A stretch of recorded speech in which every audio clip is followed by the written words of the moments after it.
साहेब नमस्ते, अभिजित बोलतोय पाटील. बोला की आबा. वाढदिवसाच्या खूप खूप शुभेच्छा. Many many happy returns of the day. धन्यवाद. उशिरा आला फोन. आज जरा प्रचार दौरा ही चालू आहे ना, गाव दौरे भेटी. बघतो. अपक्ष म्हणून फिरतोय. अपक्ष म्हणून फिरतोय आणि मग आपलं काम आधी बोललं पाहिजे, लोकांमध्ये पोचलं पाहिजे आणि लोकांमध्ये जी येते.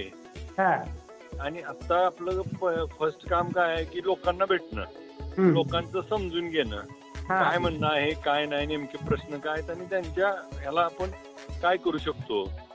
आता तिथं उसाचा जो 3500 रुपयाचा विषय आहे ना, त्याच्यामुळे खूप चांगला प्रतिसाद पण मिळतोय लोकांना. आता तिथं अँटी इन्कम्बन्सी आहे त्यामुळे ती पण लोक खूप अट्रॅक्ट होत आहेत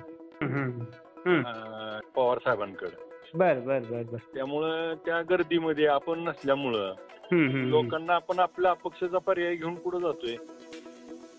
मग लोकांना असं वाटतंय की अपक्ष उभारण्यापेक्षा एकाच एक लढा, असं त्यांची एकंदरीत बोलणं येतंय.